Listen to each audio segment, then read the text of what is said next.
السلام علیکم دوستوں، آج کی ویڈیو میں ہم جو سیفٹی کی ڈیفینیشنز ہیں، جو سیفٹی کی کچھ ٹرمز ہیں جس میں سیفٹی ہے، ہیزرڈ ہے، رسک ہے، ایکسیڈنٹ ہے، نیئر مس ہے، ان کی کیا ڈیفینیشنز ہیں ان کے اوپر بات کریں گے۔ تو سب سے پہلے سیفٹی کی ڈیفینیشن آتی ہے۔ سیفٹی کا اردو میں مطلب ہوتا ہے حفاظت، کہ حفاظت کیا ہے۔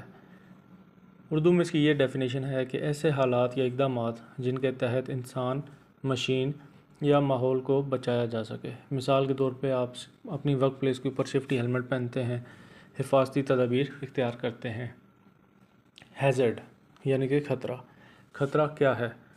ہیزرڈ کوئی بھی ایسی چیز ہے، کوئی ایسی کنڈیشن ہے، حالت ہے، یا کوئی ایسا ایکٹ ہے یعنی کہ عمل ہے جو انسان، املاک یا ماحول کو نقصان پہنچا سکتا ہے، جیسا کہ مثال کے طور پہ کھلی بجلی کی تاریں ہیں، پھسلن والی جگہیں ہیں، یا کوئی زہریلا کیمیکل ہے۔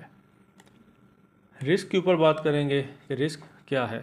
رسک خطرے کا امکان ہے۔ رسک کسی خطرے یعنی کہ ہیزرڈ سے نقصان ہونے کا امکان ہے۔ مثال کے طور پر اگر فرش گیلا ہے اور آپ وہاں سے پیدل گزر رہے ہیں تو وہاں پہ آپ کے پھسلنے کا امکان یعنی کہ رسک موجود ہے، یعنی کہ ایک ہیزرڈ ہے اور اس سے کچھ بھی انہونی واقع ہو سکتی ہے۔ ایکسیڈنٹ یعنی کہ حادثہ کیا ہے؟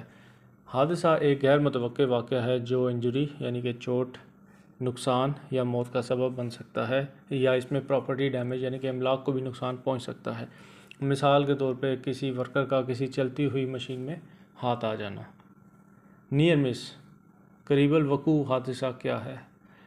نیئر مس ایک ایسا واقعہ ہے جس میں حادثہ ہونے والا ہو مگر خوش قسمتی سے کوئی نقصان نہ ہو، یا حادثہ ہوا ہو اور خوش قسمتی سے آپ بچ جائیں۔ مثال کے طور پر ایک ملازم پھسلنے لگا ہے لیکن ساتھ ہی دیوار ہے، اس دیوار کو پکڑ کر بچ گیا ہے۔